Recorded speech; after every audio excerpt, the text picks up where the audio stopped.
Camden Davis's mother, Melissa Davis, wasn't sure what to do after her son's behavior took a turn for the worse. She reached out to her son's school to see if they knew why his attitude has changed, but no one she spoke to seemed to care. Then she decided to do a little investigating of her own, and what she uncovered left her stunned.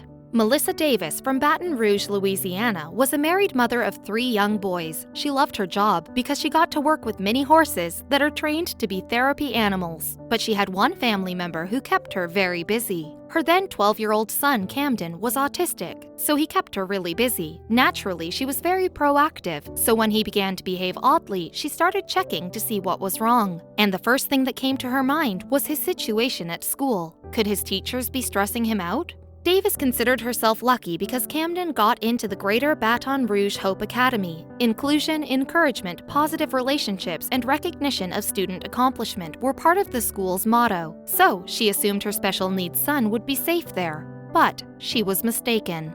The academy prided itself on its ability to teach students who had learning disabilities like autism, Asperger's syndrome, ADHD, Down syndrome, cognitive disabilities, and dyslexia, but something had gone terribly wrong with their capabilities to teach their students. Davis noticed unusual changes in Camden's attitude a few months into the school year. He was more anxious and aggressive than usual, and he started wetting his bed, which is something he had stopped doing when he was 3. So she decided to talk to him about it. When she asked her son if anything was wrong, he wouldn't tell her, but she got the distinct impression that he was keeping something from her. And as a mom, she wasn't about to give up on him that easily, so she turned to the school for help. Davis suspected that her son's odd behavior had something to do with his new school, so she paid Hope Academy a visit and tried speaking with the school officials, including the principal. But the school wasn't very accommodating, so she decided to take a different approach. Davis stuck a tape recorder inside of Camden's backpack and sent him on his way one morning. She was hoping that the device would give her some clue as to what was really going on at school, but she had no idea that her heart would sink once she heard what was on the recorder. She realized that her measures were a bit desperate, but since the school didn't want to help her, she didn't have any other choice. As soon as Camden came home, she was eager to hear what was on the recording, but curiosity turned to concern and then outrage. After she heard what was on the tape, she began shaking profusely. Davis had made the assumption that students were bullying her son, which is sadly not an uncommon occurrence in schools these days. It turns out that she was only half right. Camden was being bullied, but not by the students. The recording showed that it was the adults at the school who were making fun of the way the students spoke.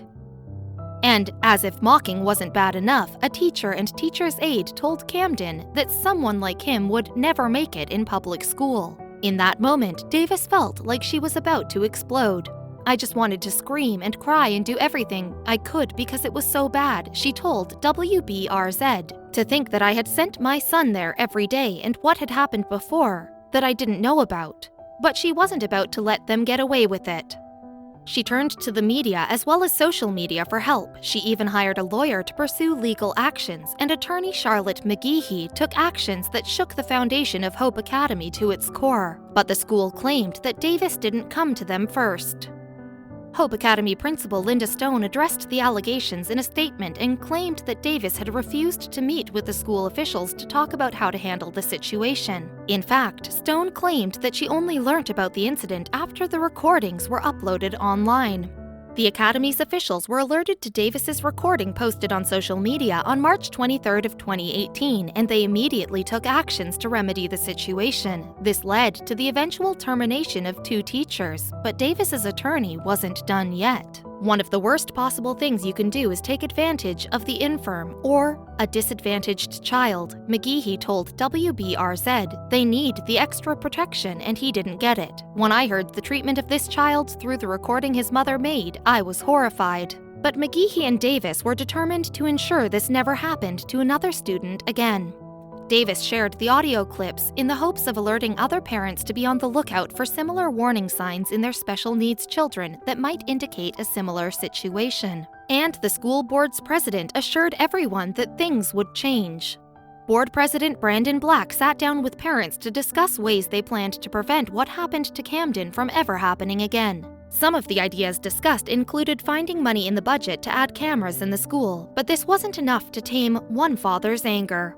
Aiden Reynolds, whose son is autistic, was stunned by Davis's recordings. "The father in me is outraged, profoundly disappointed," Reynolds told WBRZ. "I was angry. The lawyer in me was angry. How did they let this happen? How are they screening these teachers? Are they providing them with any support or sensitivity training?" Some of the items that President Black discussed with parents included sensitivity training for the teachers at Hope Academy, as well as running more extensive background checks while the school continued to do some much-needed damage control. Meanwhile, Hope Academy tried doing some damage control. Over these many years, Hope Academy has built a strong reputation for competently serving the educational needs of the special needs community. These recordings are not an indication of who we are. We ask the community not let the actions of two persons reflect on the reputation of and the mission of our school, a mission that we have tried so hard to build, Principal Stone explained in her statement. But Davis isn't taking any chances. If they're special needs, look at the situation as to why your child is acting that way, because no child deserves to go through what my child did, Davis told WBRZ. But as a mother, she had to make sure that what had happened to her son never happened again. Davis took Camden out of Hope Academy and enrolled him in a new school, but the trauma of what had happened before he left her questioning whether his new teachers could be trusted, so she made sure that they were qualified. She double-checked to see that Camden's new teacher had a background in psychology and experience in dealing with kids with special needs. But she knows that the repercussions of her son's ordeals left a bitter aftertaste. Unfortunately, the trauma of Camden's experience by his former teachers continues to haunt him. But Davis believes that with some love and support, her son will become the sweet boy he used to be again.